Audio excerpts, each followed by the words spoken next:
Hello everyone, and welcome to today's presentation. What I'm looking at today is optimisation for team communication for athlete development. My name's Warwick Dalziel, and I've been a triathlon coach now for nearly 20 years, and for the last 8-9 years I've been international triathlon coach, where we've had a support team working with an elite group and a developing group of athletes, and here's some strategies we've worked through to make sure we're getting the best out of our support team and our athletes so they can develop to the best ability that they possibly can. Some of the communication challenges we have in an individual sport like triathlon is that we have different race scheduling. Athletes are racing different events and in different levels and different continents at the same time and at different times. We have different development phases within our group. Some of our athletes are racing at the highest level, and some of the athletes are developing on the way through. We have multiple training bases to minimise travel. We have a training base in Brisbane, Queensland, and we also have a training base in Vitoria-Gasteiz in Spain, and from there we're able to access lots of races around the world. This creates challenges to have access to the athletes when they're based remotely. Some of our athletes are originally from different states in Australia, so they will spend time at home seeing their families, and when we're overseas. So it means the support team staff cannot see them on a daily basis, and they're reliant upon technologies and communication to be able to influence them. This also creates challenges for the interaction and discussions points with a coach. So instead of seeing the coach in a daily way or being with the team, being with the squad the whole point of time, we need to be able to communicate what we're trying to change and influence from distance.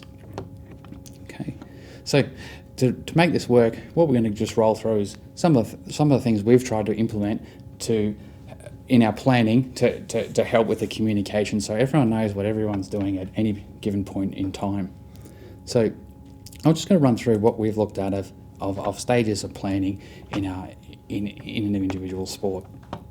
First thing we're looking at is we're just looking at the overview of our planning process for the 2019 season.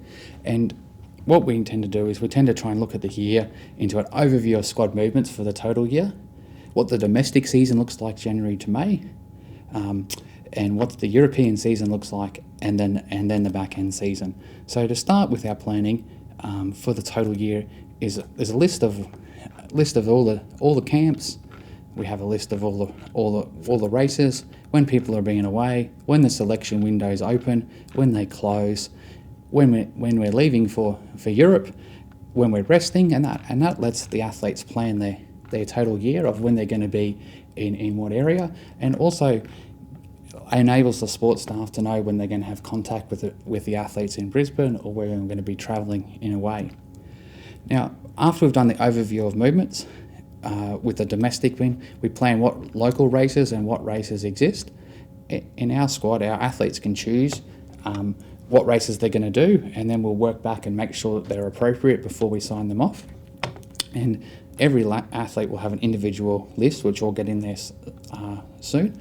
And then we also make sure they've got a European race list as well. So that's where things get complicated, because there's a lot more races in Europe between club, continental championships and international, and they're fully listed here.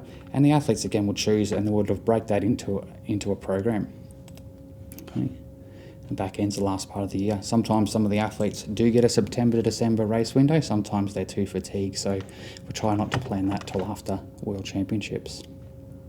So once we've now done the whole group schedule of what everyone looks at, we come to an individual level of what are the athletes going to do in their programming. So the first part is making sure the group's going to function, and then what are the athletes doing within their blocks.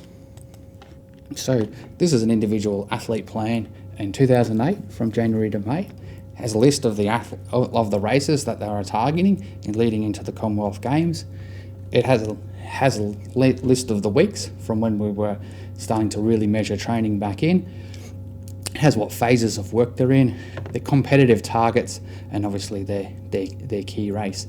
So this is shared widely amongst the support team and within the individual athlete, so everyone knows what athlete is in what phase, when they're likely to have some spare time, and what their race schedule looks like.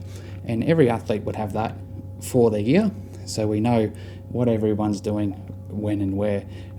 With different schedules, it means if someone's on a specific prep to a general preparation, the quality of the work will change, and it's important for the team to know if they're not there that they're doing high end training, just to be able to check on nutrition profile, make sure the strength pattern. There may not be space to do as much quality work because they're doing a lot of heavy training, but everyone's on the same page about where the athlete is. Within the DTE schedule, we'll have a DTE plan, which is the daily training environment plan. This is out to let everyone know when training's on, what's playing. We'll have a structured plan, but there'll be variation within that structure. Not every athlete will do every session. Some athletes will do more of something else, someone will do less, and there's also some athlete choice. What this allows, though, it lets the service team know when's on what's on where, and when they can have access to the athletes for specific sessions and specific things that will be useful. It also lets the athletes plan their day of when they've got some time off and when they've got a break. So we have an example there of what January looked like in 2009. It's quite busy.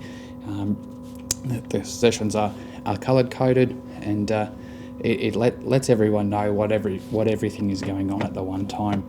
We also run a similar schedule to Europe, and Europe becomes more challenging for the support team back in Australia, being 8 hours behind, and it means that the timelines that may be very useful for athlete contact are around 7 or 8 p.m. Back in Brisbane time, but also there's a list of what's going on when, so it's really important to know what was happening for training, so we're planning for our nutrition, our recovery, when our quality sessions are, so everyone's on the same page about what's happening with training. The last part of our planning process is the individual session design. So the individual sessions design is the last part. So we've worked from what are the group movements, what are the individual athlete plans, what is the daily training environment, what's the number of sessions look like, down into what are we trying to achieve in a single session.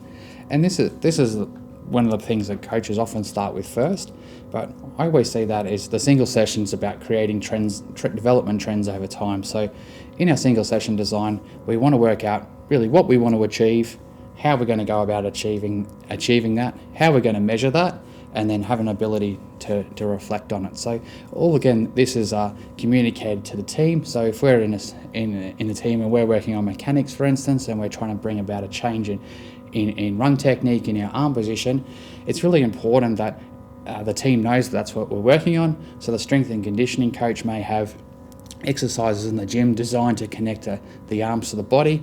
The biomechanist will be looking for that in the video and the recording sessions, and the coach will be re-emphasising that. So it's really important that that's communicated. So there's those levels of communication, so everyone knows what's going on at every single point of time.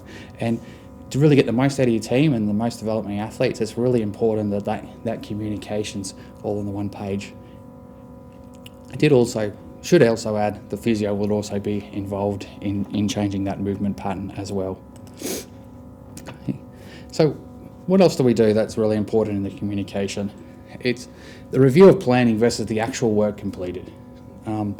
We can always have the best laid plans, but the day can turn out to be 38 degrees instead of 30, which mean there's a change in load. An athlete mightn't be feeling well on the day and doesn't train.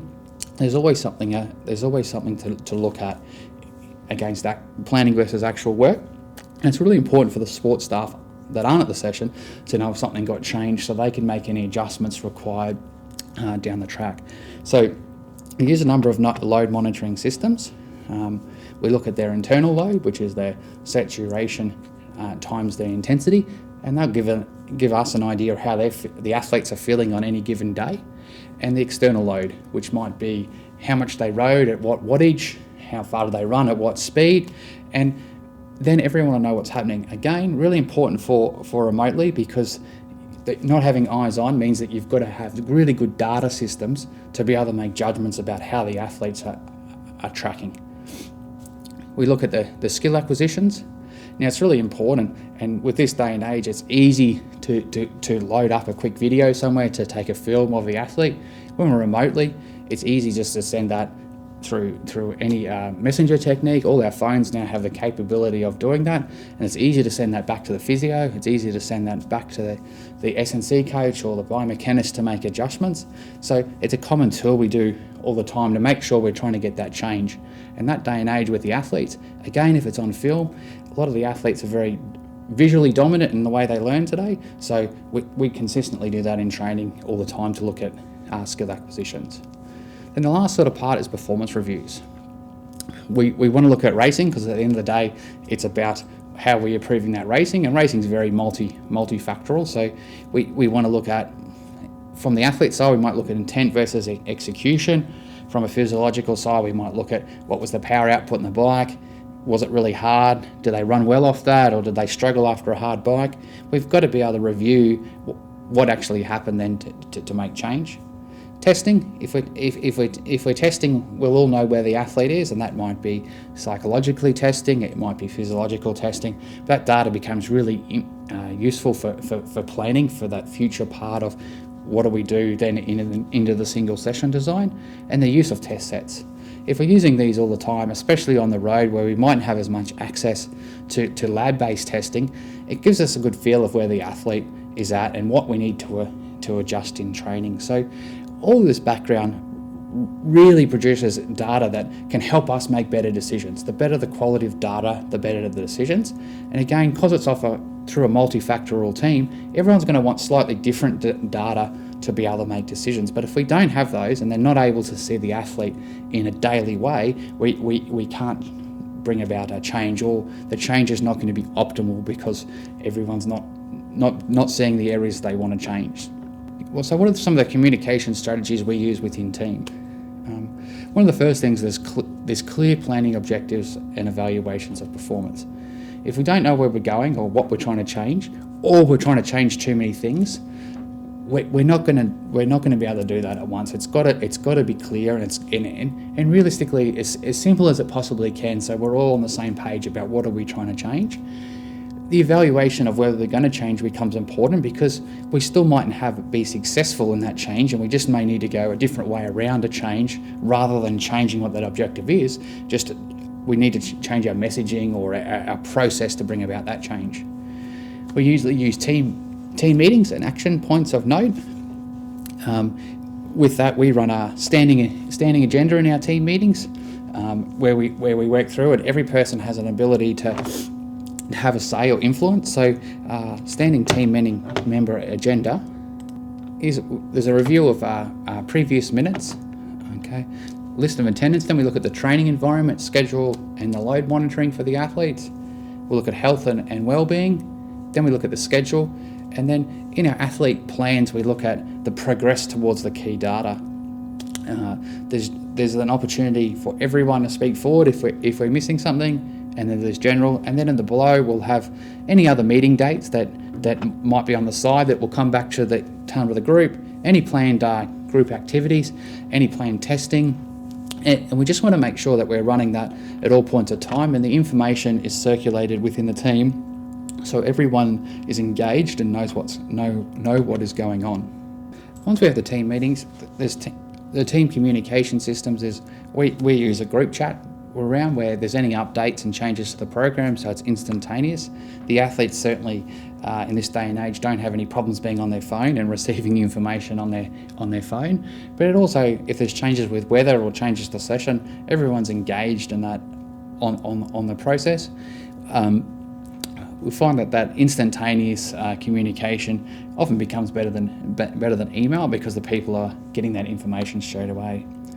And the other important part about communication strategies within teams, I think, is informal discussions. And sometimes that's not, it's missed a little bit sometimes now with everyone being busy with time where we rush through things. But just catching up with people and making sure you have a relationship with them is really important. So that might be at the coffee shop, it might be talking about their footy team on the weekend or what they went riding, but just making sure there's those discussions as well going on, and whether it's a phone call or face-to-face. And then often if there's something missing within the the training, or there's something that they really want to communicate about one of the athletes, that still comes up in those discussions. So I really find they're really valuable, and making sure you have that time that just gives someone a buzz, see how they're travelling, see if there's anything else missing. Certainly with the athletes, it's really important. The other sort of communication strategy is when we're on the road a lot with the athletes, we'll tend to have a team dinner every week. If there's any issues that come out, they can be discussed at the team dinner. If we're trying to really bring about intense change, we might go to a system of having a daily meeting like we just did on our ride camp, where we're looking to change some specific things. But in general speaking, the informal, if you structure it too much, it doesn't become spontaneous, and you don't talk about as many of the small little things that are going on. So on a review of information, or review of our communication strategies, we'd like to have some checkpoints within the year. What is working well? So what do we need to keep doing? What are the systems that are working well? And what needs to change? There's no point waiting just till the end of the season to bring about that change. We want to have those spots. So usually for us, that's the end of the Australian season, it's the end of the European season, and then at the end of the year. And what do we need to do differently?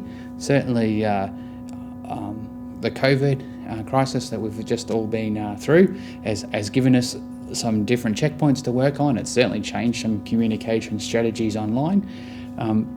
And we're certainly going to review those fairly heavily once we get back into training, because there are going to be spots from that work really well that we should probably continue to do, and there's spots that we go, okay, we missed that part, or we missed that connection because we weren't seeing each other, and that's how we would change that. So it's really important just to have those reviews so you're aware. Then at the end of the year, we always have an annual review.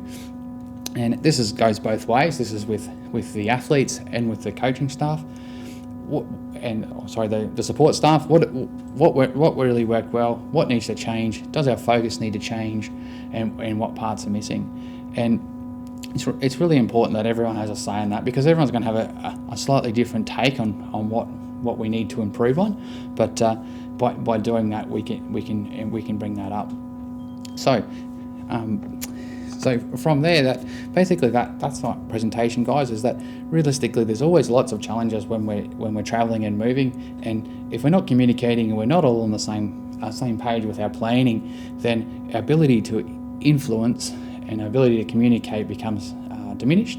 And this is the way we've been working on making sure we can optimise our environment and the functioning of the coaching team and athletes to get the best results we possibly can. Thanks a lot for listening, and have a great day. So hello and welcome. Thanks for tuning into our presentation today, which is based around the various elements of working with endurance athletes. The goal of this webinar is to give coaches and other health professionals different perspectives on planning for training and competition when it comes to working with multi-disciplinary or endurance sports such as triathlon. We're particularly targeting those working with athletes who have a really large amount of travel in their annual plan, and they've got to get that balance of competition, training, strength and conditioning all right. So we know it's a real battle to keep loading up in these complex environments, so that's really what we want to talk around today. My name is Kelly Penfold. I'm a strength and conditioning coach at the Queensland Academy of Sport, and at this point in time I'm working with Queensland-based Australian-level triathletes ranging from a junior through to an elite level. So I guess the areas that I would like to focus on today to sort of present to you and give you some ideas around are the planning of strength training for multiple disciplines. And in this particular example today, I'll talk around triathlon, and that is obviously swim, bike and run. I would like to talk around prioritising for certain areas of development across the cycle, given that swim, bike and run is a priority. When are we prioritising our max strength, our endurance work or our stability? Also having a look at periodising for competition, or are we having a look at continuing along a development continuum? So I'd like to throw up some ideas around when you might bias your focus towards one end or the other. And then just going to touch on how to keep loading up around some competition and travel. So around the planning of strength training for multiple disciplines, I guess your job as a strength and conditioning coach working with national representatives is to ensure that they can complete their swim, bike and run. And they need to be able to complete these sessions, each and every session, and the work that we're giving to them is really just complementing this. Strength is just one of the complementary components to success in the sport. And within this area, we're looking at injury prevention work that might come in around swim and run prep. We're looking for stability in their strength program. We only have 2 sessions a week, so how do we put it to be a part of their regular program? And then another area of the strength and conditioning would be maybe around mobility. So is there opportunity to put this in before or after one session, before or after a swim session, or have it as included as a part of the strength and conditioning block that we're doing.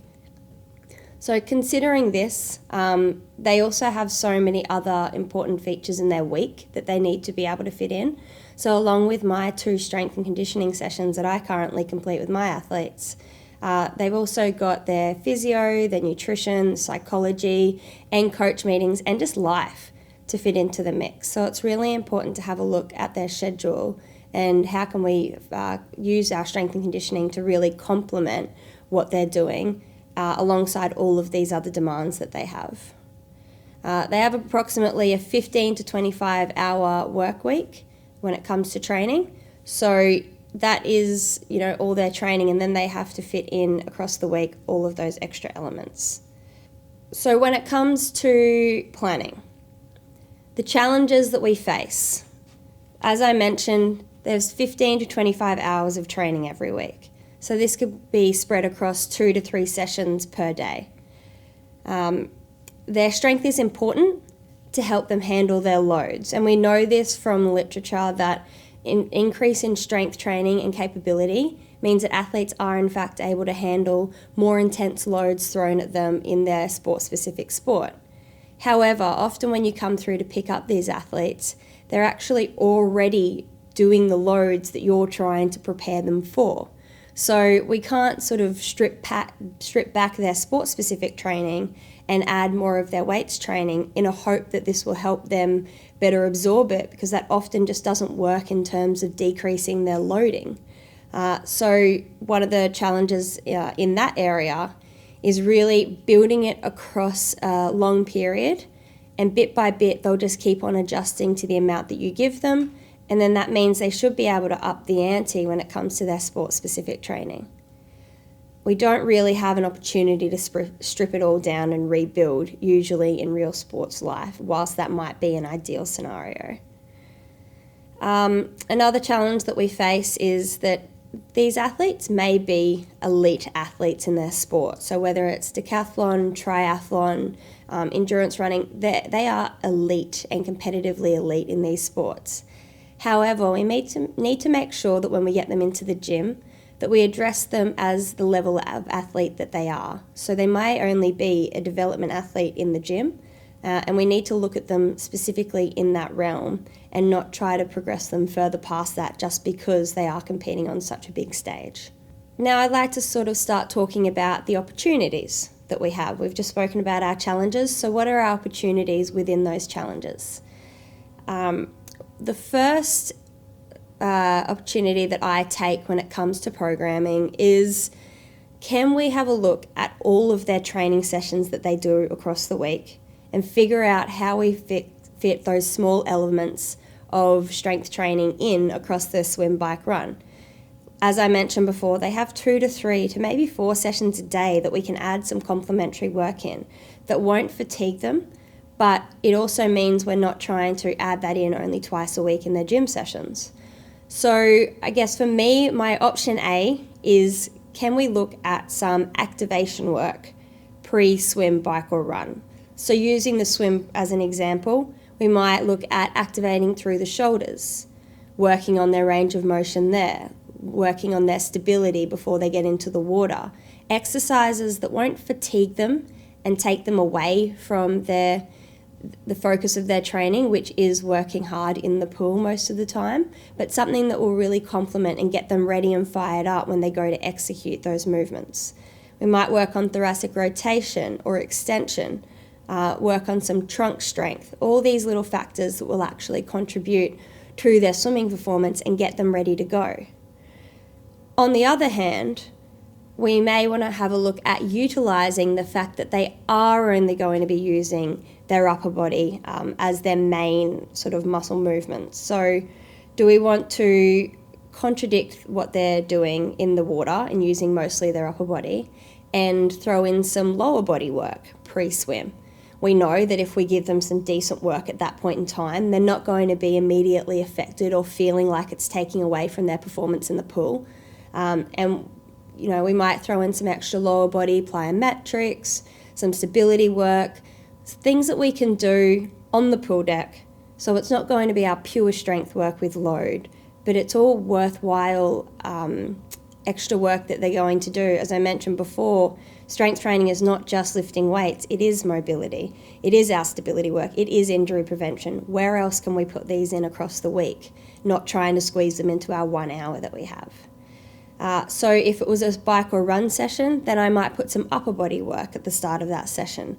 And whilst this is working a totally different area of the body, it's not entirely contradictory, because when they're riding and when they're running, they actually are using a certain movement of their lower body and having to stabilise through their shoulders, but they're primarily sort of fatiguing through their lower body. The next way that I might prioritise and plan for the athletes is I want to look at their strength progressions. So you want to make sure that you're choosing your battles with this work. It's nice to have this really strong and powerful engine, right, and load them up with that. But if they don't know how to drive it, then it's a really wasted opportunity. We want to build the skill, teach them how to move well, how to perform various lifts that are going to contribute to their athletic performance and capability. Then my personal philosophy is that within those skills, once they've obtained these, we want to start to build some volume. Now, they're already doing a lot of volume and repetition of movements, being endurance athletes in their sports, and this is what they like. They're in these sports because that is what their body is biased towards, and that is how their body likes to move.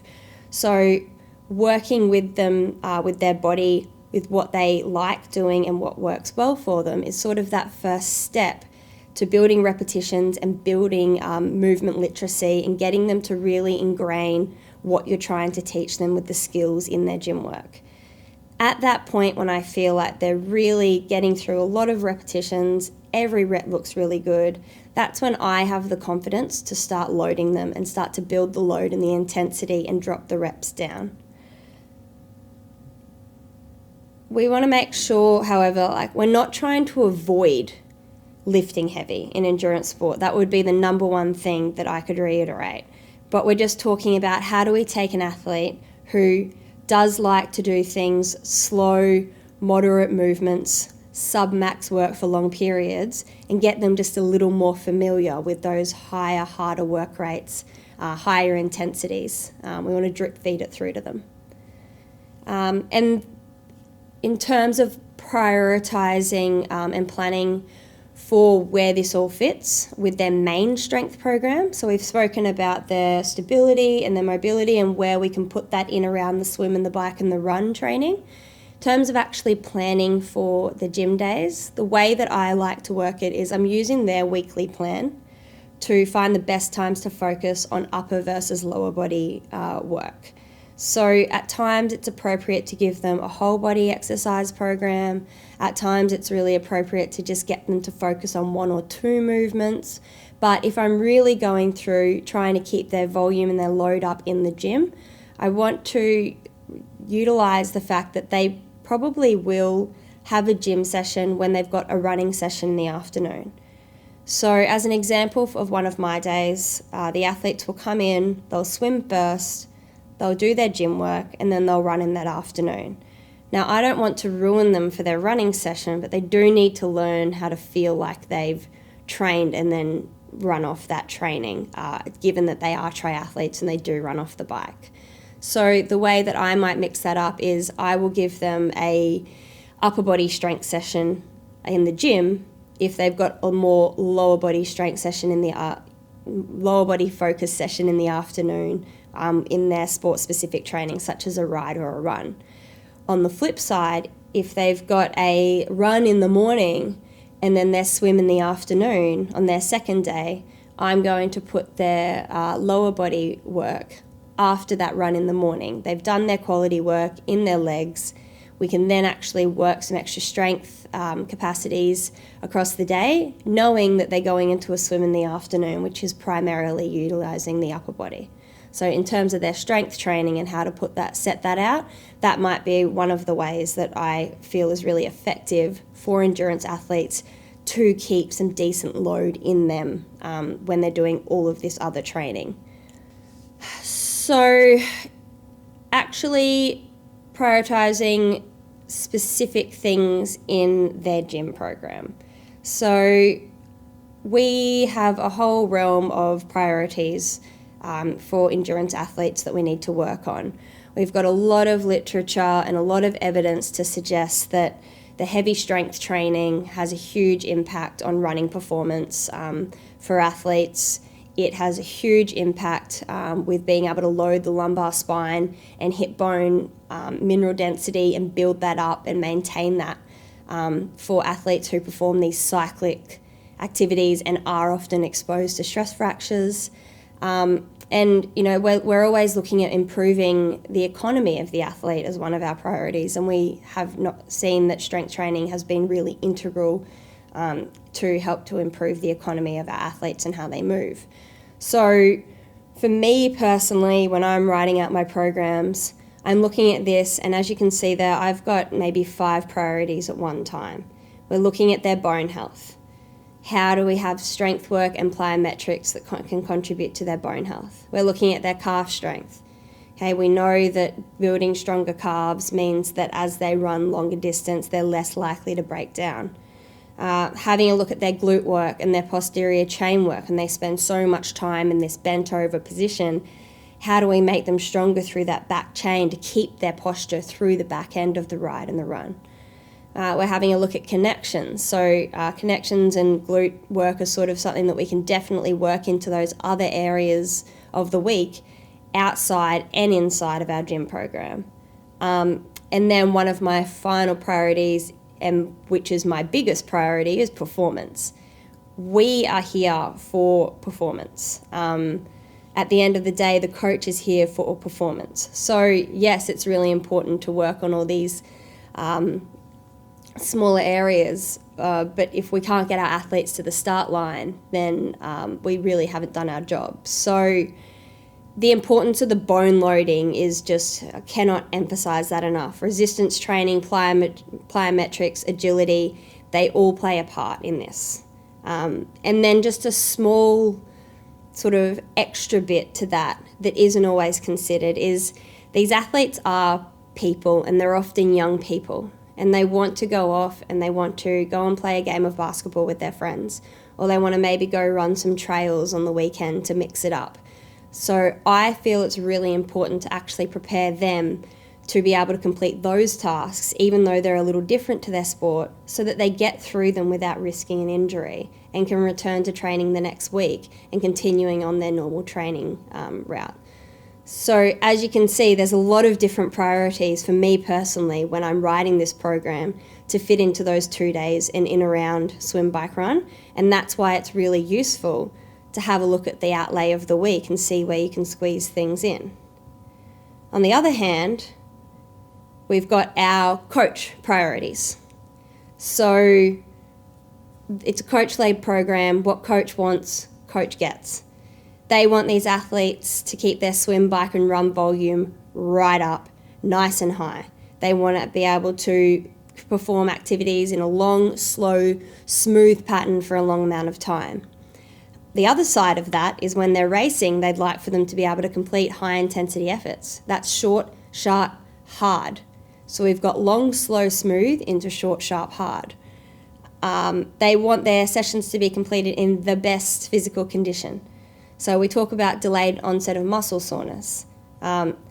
ideally, if we get our consistency, then we're not getting as much of this. But if we are exposed to some muscle soreness, that is going to compromise one of their sessions later in the week or later in the day. And then it can be helpful to sort of track the soreness. And that is so that it can show the athletes that they're not generally affected by it. So we're looking at, I've got all my priorities, coach has all their priorities, but at the end of the day, as I mentioned before, what are we here for? We're here for racing, we're here for success in racing, and to see our athletes get onto podiums. So we do definitely have that in common, and it's just around talking to the coach about how I can achieve what he needs to achieve and what I also feel is really valid and important. So I guess in summary around planning and periodising for multidisciplinary sport, we need to have a look at their priorities to see if they have a specific race goal. Do they have multiple races along the way that aren't as important as one? And if so, we're really going to plan to actually just train through and to continue to develop this athlete. In the taper off period, we want to make sure that they only taper off so much to maintain a certain level. So when they come back into training the next week, they aren't actually quite as tired. And then we want to have a look at their priority physical goals. Yes, they may have a race that is important, but that may only be 6 months away, and that's not a long enough time to actually develop the movements and the strength that you want to develop. So it's about reaching that race in the best optimal performance position we can, because that is our job, but always keeping that end goal in mind of finishing the race and then rebuilding again to what we are trying to achieve. Reminder, it never overrides swim, bike, run, but we do need to keep the loading up with some intensity, so that becomes the new norm for the athlete. So a big tip for me is I have had my athletes lift immediately post-race. A race week post-race is going to be a deload week. They're going to potentially be travelling. It doesn't matter if they're a little sore and tired. Let's get them in the gym. Let's get their intensity up. If they're completing something else the next day, they can jump in there, do a bit more of their strength work, tick the box and keep going, so that when we get back into training the following week, they haven't missed nearly 2 weeks of gym work. Therefore, they're going to pull up sore and compromise another week of training. We want to get straight back in there. Then addressing our prescription around competition specifics. My pieces of advice would be looking at the exercise choice and just making sure it's a lighter version of their current program. We never really want to introduce new exercises. It's an increased risk of injury, but they also may pull up sore from some very light movements that don't seem very offensive, but because they haven't done those before, they do pull up sore the week of a race, which I'm sure you can imagine leads to a bit of panic and a bit of distrust.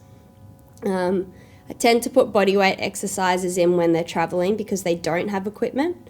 So I always make sure that they're actually doing these in around their programs for sort of 4 weeks leading into racing, so that they've had exposure to these exercises, because I know that they will be completing them whilst they're travelling.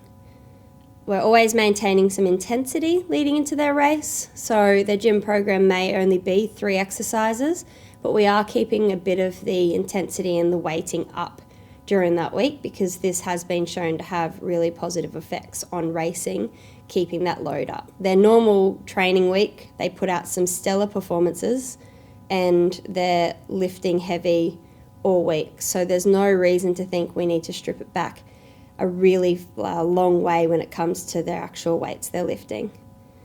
And then, as I mentioned, 1 day post-race, we'll go back to some kind of session, and we just want to create this as a new normal for them. This is just what we do, this is how we do it, so they have trust in the process. So I guess that's my summary. Prioritise the coach's needs and the athlete's needs.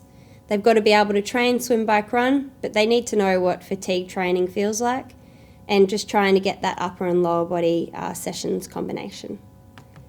So thanks for tuning in today. Really looking forward to any questions that pop up, And definitely reach out if you've got any further questions on what we're currently doing in the national program. Hi everyone, my name's Chris Gaviglio, one of the senior strength and conditioning coaches here at the Queensland Academy of Sport. Today I'm going to do a short presentation on how you can use blood flow restriction to enhance the training of your triathletes. When we look at blood flow restriction, what is it? It actually originated in the 1960s out of Japan. It was actually called KATSU. In today's vernacular, it's also been called other names such as ischemic occlusion training and so forth.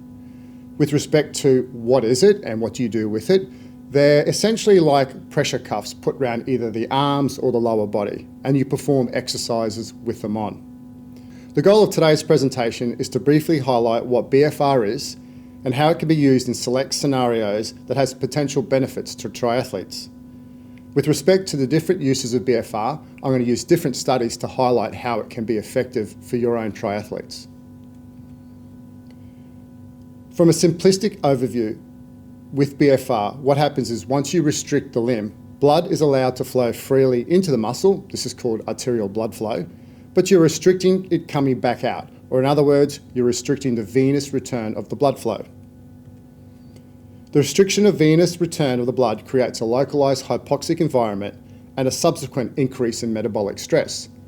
And with respect to this increase in metabolic stress, that's what they talk about, one of the many benefits with blood flow restriction training. I really don't want to focus around the mechanisms behind blood flow restriction, but I think it's really important to go very briefly, so it might give a little bit more context as to some of the mechanisms some of the reasons why it can actually be helping you during your training with them on. One of the first mechanisms behind BFR is this concentration of metabolites, or this increase in metabolic stress. What happens here is we're restricting the blood flow, it increases the concentration of metabolites that activates various pathways or intramuscular or intracellular signaling pathways. The second mechanism is an increase in hormonal responses, and I'll talk about the importance of this a little bit later on. The third one is intramuscular signaling, and this is different signaling pathways that's independent of mechanism number 1 and mechanism number 2. The fourth mechanism is called intracellular swelling, or if you're into your strength training, it's known as the pump. With an increase in pressure in the limb, or cell in this case, there's a signaling response due to a sensation that the cell thinks that it's being threatened. We're kind of tricking it a little bit here. As a result, there's a pathway activation of other anabolic signaling pathways that assist with positive muscle physiology. The fifth and the last main mechanism as to the reason why BFR could be beneficial is muscle fibre recruitment. In particular, type 2 muscle fibres, or the fast twitch fibres, have traditionally been shown to be activated during this type of training. And in particular, when I talk about how you can use it at lower loads, this has really great importance because we traditionally need high loads or lots of intensities to activate these fast twitch fibres. This brings me to perhaps the most common known effect of blood flow restriction training, and it is that when combined with low load resistance training, using loads of 20% of 1 RM, it's been shown to increase muscle strength and hypertrophy, which is similar to that of high load lifting. To put it into context, traditionally we need to lift loads of 70% of 1 RM. So a 1 RM is a 1 repetition maximum. So if we're squatting and we could squat 100 kilos for 1, we would normally need to train at around 70 kilos to elicit any kind of muscle change. Here, with the addition of blood flow restriction, we only need loads as little as 20 to 30 kilos. So quite amazing in terms of the type of response with the little amount of load that we can have on our back. At this point here, I'm actually then going to go into the different strategies, and I've got 5 that I want to go through. And the first one's strength training, and that's the most common one, as I said to earlier. Now, there's lots of studies on blood flow restriction and low load resistance training. This one here is one of many, and it's actually what we call a high frequency strength training type protocol, where they're actually training twice a day, multiple times a week. Now, I know in a sporting context, traditionally triathletes may only train 2 to 3 times a week. So although the study focuses on twice daily, these same effects that we're seeing here has actually been shown in more traditional type strength training programs. In this study here, what they did is they did squat and leg extensions. They used 3 sets of 15 at around that 20% of 1RM. So squatting a leg extension is something that's common to most athletes in their strength training program. They did it twice a day for 12 consecutive days, excluding a Sunday. And here they looked at 1RM squat, the muscle quad cross-sectional area, or how much muscle hypertrophy or size they put on, and also took a muscle biopsy to see what was actually happening within the muscle fibre. What they also did here is they had a control group. So the KATSU or the BFR group, they used the restriction cuffs, and the control group, they trained without anything on. If we look at the 1RM squat, they had an improvement of 14% versus only a 9% improvement in the control group. In terms of quad cross-sectional area, you see here that the BFR elicited that muscle size change that we're looking for, and in the control group, where there just wasn't enough stress or load, they actually saw a decrease in muscle size. And thirdly, which is really quite interesting, is this type 2 or the fast twitch muscle fibers, which are quite hard to get any kind of changes, but also very almost impossible to get changes at really low loads. And here you see a 27.6% change in this type 2 muscle fiber, which is highly significant. In my opinion, I've been using BFR for over 10 years, and I think athletes actually need slightly higher loadings than actually is indicated in research. So looking at 30 to 40%, or alternatively each week looking at slowly increasing the loadings so that you're actually getting more total stress on the whole body. So if we look at the different scenarios within strength training, it could be very useful for triathletes who are in high training load blocks. So that's with respect to their swim, run and their bike when they're doing high loads. How do you maintain some levels of strength when they're tired and under huge amounts of fatigue? Using lower loads is a fantastic strategy. In some instances, you might have some athletes who are what we call hard gainers, who no matter what you do in the gym, they just can't get any improvements in strength and hypertrophy. You could just either use it during these high loads, you could try high frequency training and use really short sessions, but multiple sessions to try and elicit some sort of positive change. And perhaps another one also is it's a really great travel companion. I know when you're traveling overseas or doing lots of competition, the ability to access good quality gyms is quite hard, and also actually just fitting it in is quite difficult as well in unknown locations. So with the addition of body weights, bands, or even just some light weights that you can either find around the house or the traditional hotel type gyms, you can actually maintain a level of strength and also muscle size across the season. And I definitely know when a lot of athletes are traveling through Europe, how do you maintain these strength qualities, which has a relationship to your performance over multiple months whilst you're in Europe? The second main area of focus is the inclusion of BFR with cardiovascular type training. In particular, I feel this could provide an avenue to decrease training loads through the more lower intensity sessions. To highlight this, there was a 4-week cycling study where they cycled at low intensities of such as 30% of their maximum power outputs, which is equivalent to around 40% of your VO2 max here. In this study here, it was over 4 weeks. They did 5 reps in the first week, and then they multiplied that with increasing reps over each session. So in terms of total training or workload that they were doing, they would train from anywhere between 33 to 55 minutes. It was 2 minutes on, 1 minute off at a really low intensity, as I said, about equivalent of 40% of your VO2 max. Now what they had 2 groups. One was the low intensity group with no cuffs. And as you see here, the results is pretty much what we would expect. No improvements in VO2 power or strength, but a slight increase in lactate accumulation. The addition of the BFR cuffs actually saw an improvement in VO2 max, power, and also strength. So my idea here is that potentially you could be using these lower intensity sessions as a way of actually decreasing total workload, so you're actually able to have more energy or less training load leading into more important higher intensity sessions. The third strategy is around bone health. Now, if we take a moment to look at bone health and bone strength, traditional models show that the load stimulus needs various factors for it to be effective. In particular, the stimulus that the body or the bone is exposed to, 1, needs to be dynamic. 2, short loading periods are osteogenic, or in other words, in this case, it's beneficial.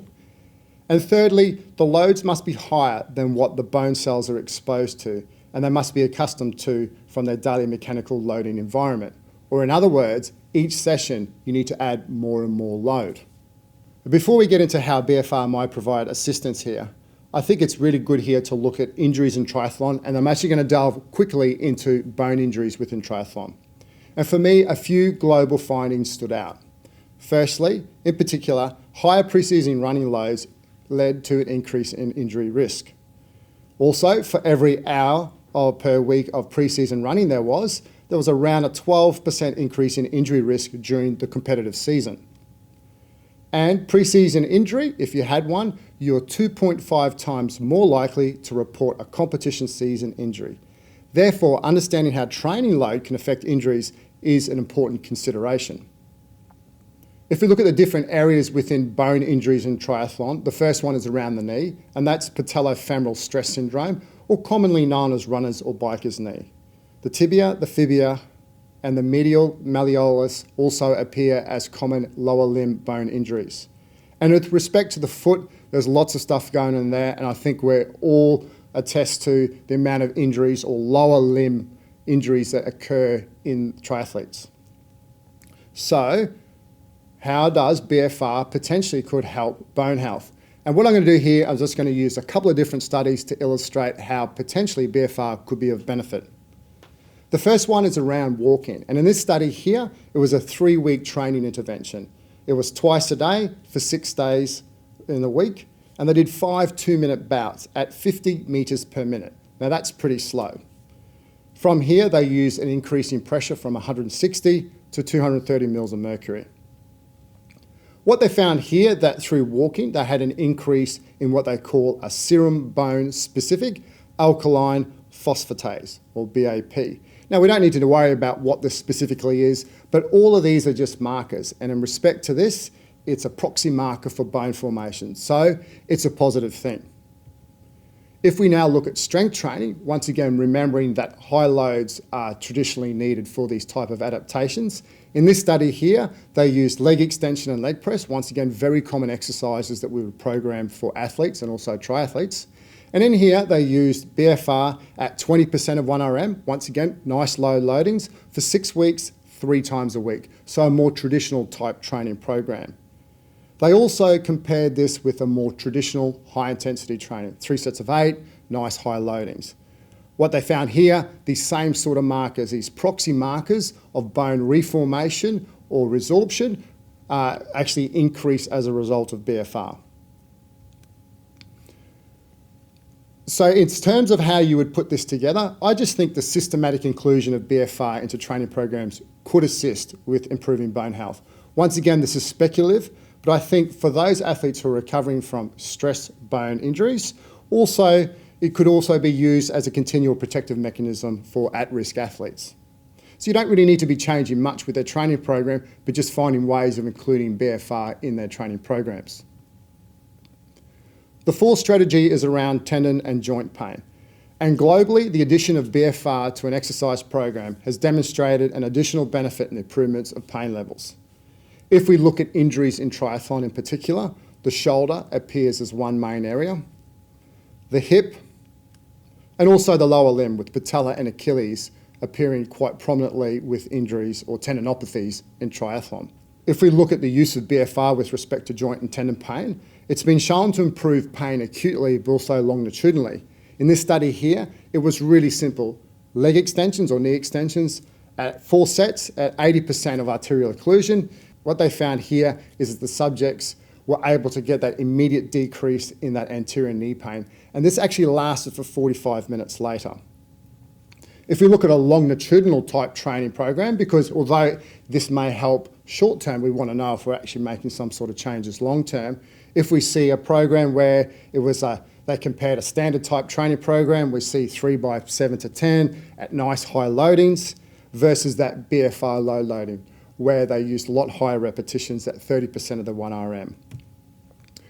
In that they found that they had the same level of decrease in pain. And I know definitely in my own work with the athletes that I train is that within one set they decrease pain. And although it's not on this slide here, there was actually another study where they showed with Achilles tendons that they actually get some sort of tendon change with systematic BFR training. So there seems to be some evidence around decreasing pain, but also potentially some sort of changes within the tendon, which I think is quite valuable for athletes who really struggle to put lots of load through their body, because normally you need lots of external load in your training programs to elicit any kind of change. The last strategy is around hormonal benefits. And this is perhaps a really interesting concept that may not have been thought about before. As you would have remembered, one of the main mechanisms of the inclusion of BFR is the improvement in these type of natural or anabolic type hormones. But if we just go back from a minute and think about globally around how hormones can benefit our training outcomes and performance, if we look at, with respect to triathlon in particular, there's lots of training load. And what they've actually found that in a lot of endurance sports, but in this study in particular, that elevated training stress led to a performance decrement. And with respect to that, hormones can be used as a marker to reflect overtraining. In particular, testosterone and cortisol appear quite highly in these studies, but also in lots of other research as well.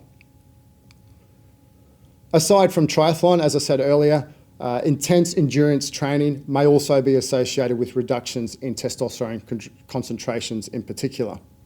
If we look at how we can use hormones as a marker of performance, we could potentially be starting to think about using it as a predictor of performance. Some of my own work in my thesis looked at testosterone in rugby union players, and we found that on the day of competition, if testosterone was higher, we would win. It was as simple as that. And this has actually been shown across many other sports as well. Although this is perhaps a little bit of speculative, the response of hormones are really individual, but perhaps an improved hormonal status could be reflective of a positive competition outcome. And look, irrespective of whether this has direct benefit to the athletes that you train, I think that elevated natural levels of hormone status is really beneficial. So it may not be reflective of positive outcome or a win, but I think not only from correlations with strength, speed and power, but also positive behavioural responses such as motivation, aggressiveness, determination is really positive in your own athlete cohort. So although once again I might be just extracting a little bit here, perhaps looking at strategies to enhance and prime the body the morning of competition could be a valuable addition to your athlete cohort. So this might be just looking at how you warm up your athletes in the morning and find strategies to try and improve their hormonal status upon awakening. And once again here, these are some of the markers that research have shown that BFR have been able to improve, such as growth hormone, insulin growth factor, but once again, reflecting on that testosterone concentration. The marker, which would be reflective of your athletes, once again, it's quite individual, and this is quite in-depth type analysis. But you would know by the response from your athlete, those subjective questioning, how did you feel? How did you warm up? Typically then extrapolates into their performance. And with any kind of strategy, if they think it's going to help them, no matter how advanced or how simple it is, I think that they will continually to put that into their actual own competition type strategy. So with respect to how we can improve our own hormonal status for training and also competition, simple systematic inclusion of BFR through training, but also investigating priming strategies around the morning or perhaps even the afternoon before they compete could provide value for your athletes. Overall, I think BFR could really provide a few different avenues to assist with both training and competition performance. I think traditionally when you look at BFR, we would see strength training as to be the primary mechanism and more so around injured athletes. But I truly think that there's so many other avenues that you could actually include this for your own athletes that you have, and in particular in endurance sport triathlons. Thanks for your time. I hope you enjoyed it, and I hope you got something out for your own athletes. Welcome everyone. My name's Kellie Hogan. I'm an advanced sports dietitian here at the Queensland Academy of Sport. And today I'll be talking a little bit about some of the key performance nutrition strategies that we'd be looking to implement with athletes as they return to training. While particularly important at this point in time, as athletes have been in isolation and returning to their more normalised training program, I really want to point out that these strategies are pertinent in any training program. They just take on a little more importance at this particular point in time, but can be applied throughout. So the sorts of things that I'll be covering off on today, I won't be going in depth into each of these topics, but really just an overview of some of the key things that need to be addressed to ensure an athlete is able to return to their training environment and absorb that training load and therefore adapt to that training load. For more individualised advice, we'd be recommending that the athletes would connect with their sports dietitian in their program in order to, fine tune and individualise some of these strategies for them. But the things I'll be covering off on today is a little bit around just general energy balance. I'll talk briefly to the concept of energy availability and the importance for athletes, the importance of total protein intake, but also something very key in the distribution of that protein throughout the day. I'll briefly comment on some micronutrients of interest during this time, some of the principles of an anti-inflammatory style diet, briefly around supplementation, and then lastly talk a little bit about some of the risk factors or things you might be looking out for with some athletes as they return to this particular, stage of training that they might find themselves in. So we'll start off with energy balance. So it's really important that the daily fueling strategies for each athlete, and when I'm talking fueling strategies, it's total energy, so calories or kilojoules, but also a key nutrient is carbohydrate as well. And we want to make sure that those two factors are aligned to the athlete's needs. In order to, optimise not just health and well-being, but also their response to training and also their physique goals as well. So a little bit of a mix of strategies there that need to be addressed, but certainly making sure that total energy and certainly carbohydrate is matched to their needs is really important. As that last point there says is, ultimately an athlete's response and adaptation to training will be completely influenced by their nutrition strategies and the physiology of their sessions working cohesively to get the best results. The next thing I want to talk about leads fairly quickly on from that, and that's looking at the concept of energy availability or low energy availability. So low energy availability is a topic that has been discussed quite extensively, particularly in endurance sport spaces in recent times. So low energy availability is a relative lack of energy for the body to be able to fuel its bodily functions. So the next couple of slides do have some graphs on them, but they're just to show conceptually what low energy availability is. So what happens is when we have a fixed amount of calorie intake, in this slide you can see just a sample of 2,800 calories are eaten per day, some of which are then taken off there and used in the energy for the exercise, leaving that remainder for bodily functions. So things like metabolic rate, hormonal control, those sorts of things. So you can see in this particular graph, this is where there is adequate energy available from the calories consumed to support training as well as all of the important bodily functions. Then what happens when we have someone might be consuming their usual diet, but a fairly drastic increase in their training load, or they might have their usual training load but a restricted diet. And what you can see there with those bar graphs is that either of those two states will leave that athlete in a situation where the calories consumed will be preferentially diverted so that the athlete can complete the training session, and the way the body will, adapt to that is to downregulate some of their important bodily functions and processes that are deemed to be unnecessary at that time, leading to a condition that we find some athletes in low energy availability. So possible changes to performance that arise from low energy availability, fatigue, poor recovery from training sessions, whether that be double session days or consecutive session days where athletes aren't sort of fresh leading into those next sessions. An athlete might experience an inability to train at intensity and or not seeing, I guess, the expected progression in their training performance. So they're doing the work, but we're not seeing those results from a physiology point of view. And the last one there, from a performance point of view, often we may find some unfavourable changes to body composition. So for example, an athlete might have a goal to increase lean mass, but we're just not seeing that, or an inability to lose body fat despite eating less. Okay, so they're sort of a bit stuck in their current physique and not able to get the changes that they're seeking. Some of the possible, so that's from a performance perspective. From a health and wellbeing perspective, we might find an athlete who's in low energy availability, in a state of low energy availability, might suffer from poor immunity. So they just seem to be getting more sick more regularly than perhaps those around them at home or in their training program. They might be susceptible to more frequent injuries, so in particular bone stress injuries, which we do sometimes see with all athletes, but in particular some of our endurance type sports as well. Because one of the bodily processes, I guess, our body tries to slow down some things in order to conserve energy. So sometimes we see a slowing of the GI or digestive system.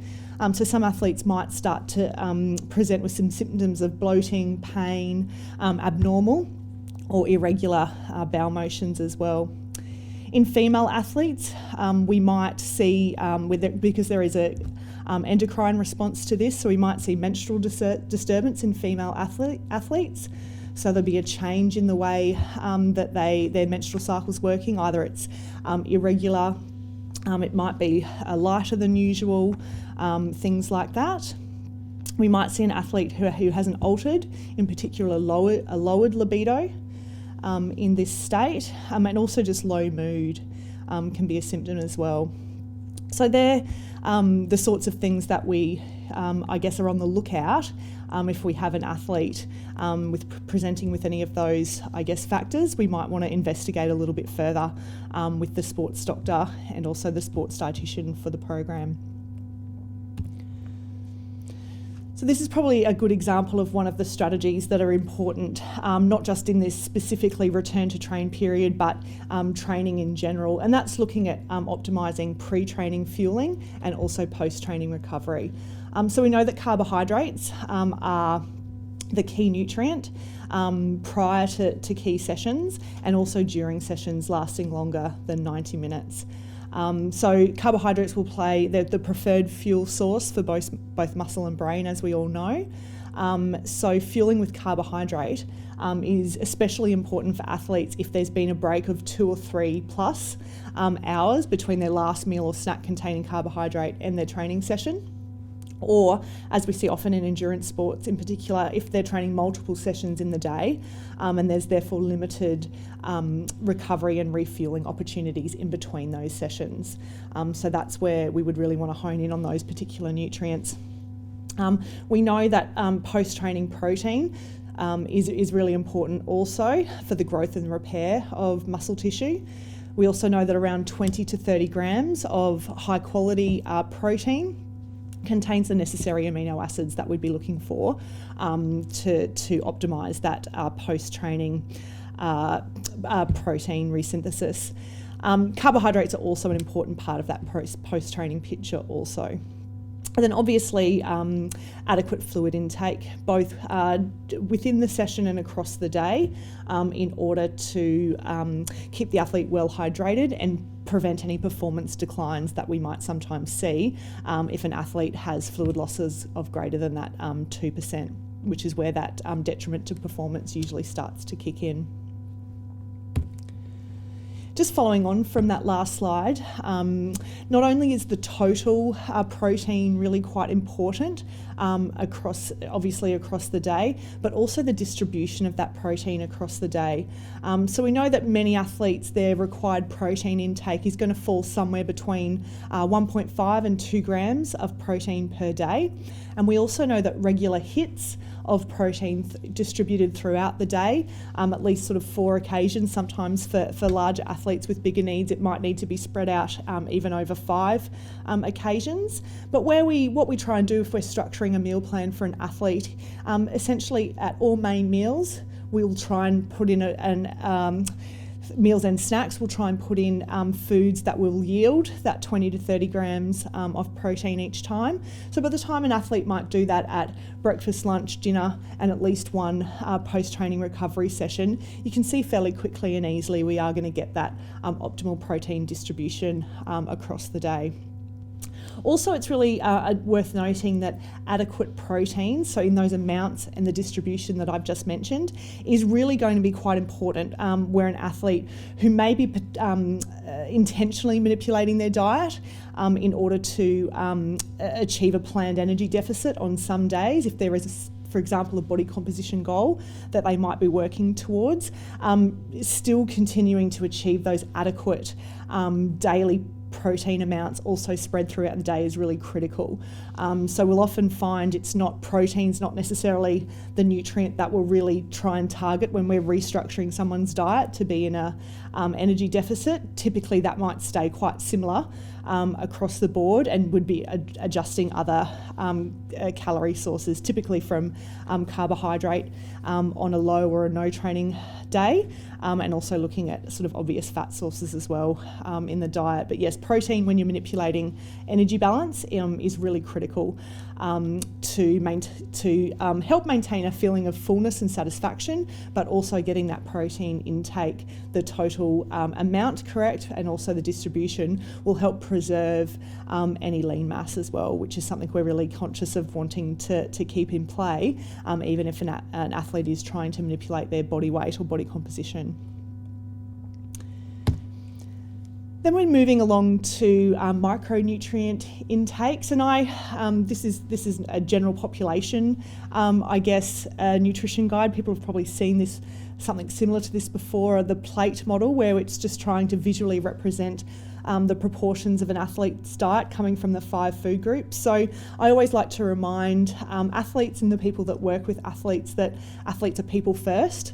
So all of those broad-based guidelines around serves of core food groups actually relate and are particularly pertinent to athletes as well. So basically, I would usually look at this with an athlete when I'm assessing their diet to make sure they are meeting those requirements before we even start to tack in some of the really specific sports nutrition guidelines for them.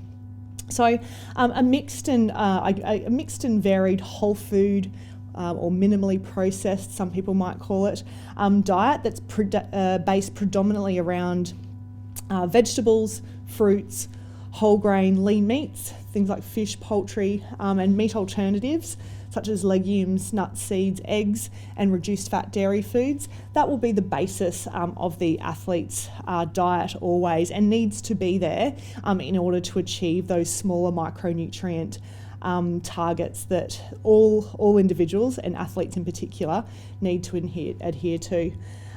When we eat that way, the nutrients, that we're more likely to then be able to achieve our requirements for, and other factors like antioxidants, which we know is really important for immune function and supporting our immune function. Calcium, so predominantly coming from our dairy foods, our reduced fat dairy foods, in order to keep bones in particular healthy and strong. And also we'd be in this particular phase of athletes returning, having a really good look at some of the micronutrients that are responsible for optimising responses to training, and one of the most pertinent ones there is iron. And I would think that if you have an athlete who has a history of low iron, and they have not had their iron levels checked for some time, so maybe not checked in the last 6 months or longer, and they've got a history, it might be worth just reviewing that before the athlete sort of jumps back into any sort of really high volume training program, because that if they are low, And we certainly know there were some issues during this period about access to things like meat, especially early on, or if people's finances are such that they haven't been able to purchase meat, for example, which we know has the highest quantities of iron within, then it might be worth having a little bit of a chat to those athletes and maybe looking at getting that reviewed prior to them taking on a lot of load. Leading on from that, it's just an extension of the micronutrients. There's been, I guess, a lot of mention in the media recently about the anti-inflammatory diet, and probably with good reason. We know that some of the compounds found, particularly in brightly coloured fruits and vegetables, so think things like berries, for example, are rich in food chemicals called polyphenols. And we know that they play a role as an anti-inflammatory. We also know that omega-3 fatty acids found in fish, olive oil, nuts and seeds, they also play a really important role in offsetting some of, I guess, the pro-inflammatory responses and markers that we're going to see as athletes start to re-establish their typical training loads. So you can see that slide in particular links very closely to that healthy eating guideline. So just trying to incorporate those foods into the diet on a regular basis will have a lot of beneficial effects for athletes from both a micronutrient point of view and an anti-inflammatory point of view. So we can definitely kill two birds with one stone there. Now moving on to supplementation, this is a bit of a tricky one in that it's quite wide and varied as to what might be of benefit during this time. So realistically, you'd be looking at an athlete connecting with their sports dietitian who would review their need for supplements in the context of their total diet and in their individual performance goals. So it's not that there is one, basic supplement plan that works for an athlete in return to training. It's very multifactorial as to what might be of benefit. So an athlete's training program, their prior history to injury, what their performance goal or physique goal might be, for example, and also their access to being the ability to use food, I guess, to solve some of those goals and requirements will all factor in as to whether there are some supplements that might be worth investigating for an athlete. So we'd certainly be encouraging that athletes connect to the experts for that advice because, like a sports doctor, sports physician, and in conjunction with their sports dietitian, in order to make sure that they're getting the right information on supplements that are safe, legal, and importantly are effective to use, if at all. Some of the supplements, certainly I work across a fairly broad range of sports here at the QAS, and some of the things that I have been talking to athletes about, and these are not all within one athlete's program, there'll be different things for different people, but we might be looking at things like creatine. If an athlete, might be undergoing, for example, a hypertrophy block, as they return to full training, if they've had some probably expected lean mass changes, and if their competition is somewhat close, we might be looking at trying to maximise that hypertrophy block through the use of something like certainly fueling and recovery around those sessions, but in addition, something like creatine could be helpful as well. We might be looking at, for some athletes who might have had an injury or are predisposed to injury, there is some emerging research around the use of collagen. Still, the evidence is still growing, admittedly, but there might be some cause to, I guess, discussions with that athlete, as well as perhaps their physio or sports doctor, whether they might be someone who could benefit from some collagen supplementation around some key sessions in their program. There might be some athletes who want to use high dose anti-inflammatory supplements, so things like omega-3 or fish oils might be something that we might use with athletes as well. Probiotics Again, just depending on the nature of the athlete's diet, that might be something that we would recommend for athletes as well. Certainly if there's any known vitamin and mineral deficiencies with an athlete, we might look to supplement then. For the vast majority of supplements, unless there is a definitive deficiency, we wouldn't really recommend the introduction of those for most. And some athletes who might be having, as they start to return to training, and they might have some really key sessions across their training schedule where they're really hoping to maximise their performance within that session. We might even look at strategic use of caffeine, for example. So there's there's others, but they are probably the ones that we might be talking with some athletes about during this return to training period. The last thing I just wanted to end on, we know that for some athletes who are, very structured and have very structured patterns of training, competition, and certainly eating, and generally structured lives, the uncertainty of the recent times may be hard for some of those athletes to deal with. And for some athletes, they might look inward and start to look at things that are within their control. And for many athletes, that could be manipulating their dietary intake. So the AIS, in conjunction with the National Eating Disorders Collaborative, the NEDC, have developed some really fantastic resources aimed at both athletes but also coaches and support staff around athletes to help them identify whether they may have an athlete who is having some negative thoughts and feelings around food and body, or maybe sort of starting to go down that track of some disordered thoughts or disordered behaviours. Certainly if you've had an athlete who has a known history of disordered eating or an eating disorder, that might be worth keeping a close eye on that athlete, or simply reaching out to them to see how they're going and whether they need any support. So some of the things, and these are taken straight from the AIS and NEDC fact sheets, but some things that you might be looking out for are if an athlete is finding it difficult to adapt to their new eating or training patterns, or just life in general. If they have a real concern around their lack of control around training or eating. If they're finding making food choices more complicated or more difficult than usual. If their usual coping strategies don't seem to be working. If you've got an athlete who might be adding off their own bat, or perhaps requesting additional sessions on top of their usual training program. So you're seeing their load summaries come through and they're sort of just pushing up from what it is they've actually been prescribed.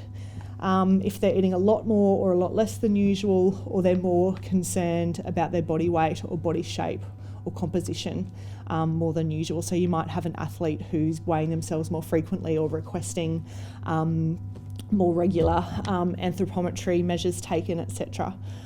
So those fact sheets, they're just, that's the screenshot of them there. So they can be easily found on the AIS website.